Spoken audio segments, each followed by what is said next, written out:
Hey y'all, Joseph McBrayer, and welcome back to the channel here. Today I'm going to be talking about a little bit of spring cleaning. And I came back into my office a few weeks ago and just had this epiphanal moment that a lot of my books and things that I have on my shelves here I haven't used in over a year, and many of them not since seminary. And so today I'm going to be talking about how I've gotten rid of some clutter so that I might have a little bit better clarity in my life. So let's get into it.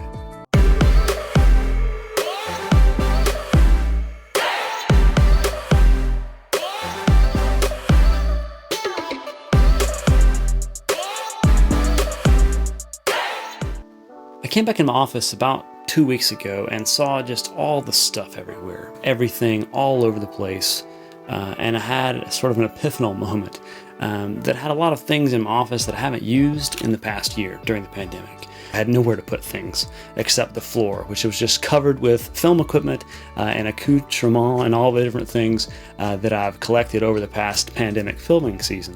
And so I wanted to figure out how I could store those things here in my office functionally, as well as make some space. And so I went through all my bookshelves and got rid of about 60% of my books, giving some away, selling a few that don't have any value to them, but just that I haven't used them off of my shelf, having not been in the office that much.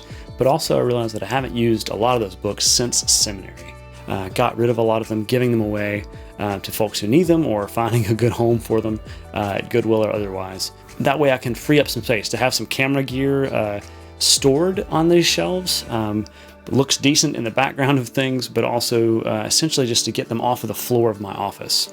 That way I can use this space more functionally. So if I need to run and go do something, well then I just reach over and grab the camera that I need, the lens that I need, maybe grab a second lens, and then I can go and shoot whatever I need to in the building.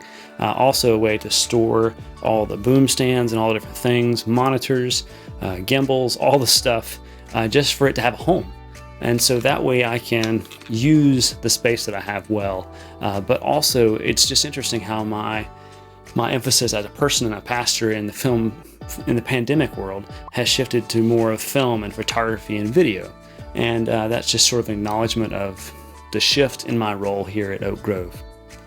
When I did come back into my office and just look through things, but also looking back through other YouTube videos or other videos I'd filmed for the church for midweek update or church announcements or that sort of thing, just realized how much clutter there was in my office.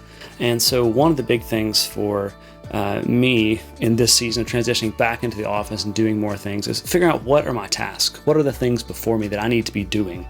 And so in taking some time to reflect, I need to get rid of some of the things that I have so that I can focus on the things that are important. Just like in our lives, when things are so busy and so crazy, sometimes we have to do the work to sort through some of that chaos and clutter to be able to have that clarity of purpose, to know what we're after and what we're going for. And so I'm attempting to do that as we transition back into the office, and I hope that will help me. I hope that might help you to think through, to take some time to reflect. What are the things you need to focus on in this next season so that you can have clarity of purpose, but also to get rid of some of the clutter or the chaos in your world that might help you be a better person, a better pastor, a better parent, whatever categories you might fall in. So that's all for me today. Pretty quick little video. Thanks again for being here on the YouTube channel. I've got some videos coming up about cameras and Blackmagic cinema cameras that I use, as well as how I film things handheld and on a gimbal. And so I'll be doing that. So please do subscribe if you're interested in that. Drop some comments down below with ways you're decluttering your life, from minimalism to digital minimalism to Marie Kondo, whatever your thing might be that you find helpful during this pandemic season to help you transition between all these many transitions we have. So again, Joseph, thanks so much for being here, and we'll see you in the next video.